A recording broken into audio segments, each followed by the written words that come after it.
was biting my tongue on my political opinion because I thought it would be better for my children. And now you look up and my kids are going to a school that teaches black kids a complicated Kwanzaa.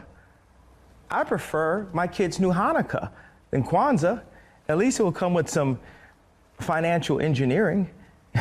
But all of this culminates in what wasn't included in Tucker's televised interview with Kanye. Now, I'm glad Kanye's anti-Semitism wasn't aired, but this was missing for some reason. No, I mean in your life, like So I might have the deflected. COVID vaccine, the being stuck inside. Like, what did you think of all that? I was vaccinated. But these so-called black free thinkers sure do share the same thoughts as others, and I don't want to leave this unsaid. I really don't care about people's response to that. I perform for an audience of one, and that's God.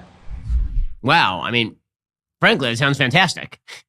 Frankly, Kanye sounds much more sane than virtually everybody else in public life.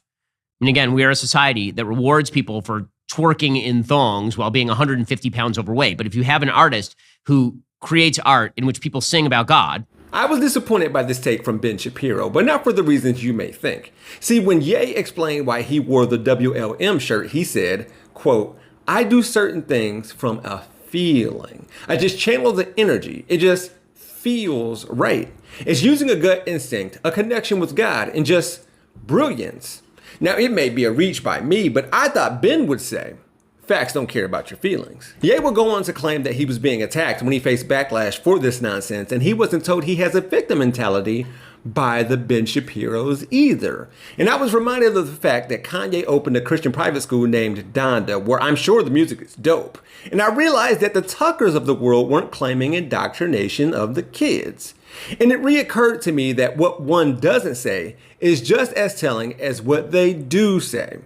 Here's what I mean. It's just so interesting. I mean, if you're triggered, as they say, by a shirt like that, no one who is mad about it ever seemed to ask, like, why? What if it said Malaysian lives matter, or anybody? You would, a normal person would say, well, of course, all lives matter, but like, why does this make them so mad?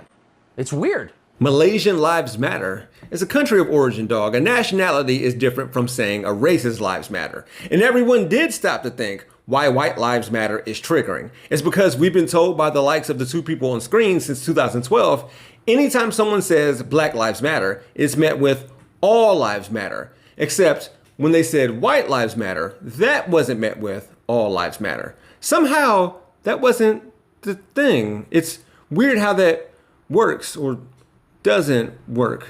Before I continue, Candace goes on to say that there's a hatred for white people in this country, and it's particularly hard for two distinct groups, black babies in their mother's womb and white men, without, of course, saying what's happening to these white men. They're not being discriminated against in terms of employment, education, healthcare, housing, banking, and so on. Nothing's happening to them. And if Asian Americans are doing well in some of these areas, it's not at the expense of white men.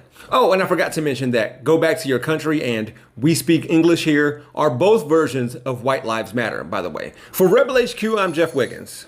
My architect knows Japanese. For more from the Young Turks, stay right here. To see additional content from yours truly, click on the Jeff Wiggins hashtag. You can also find me on my YouTube channel, We Gonna Be Alright. Thanks for watching.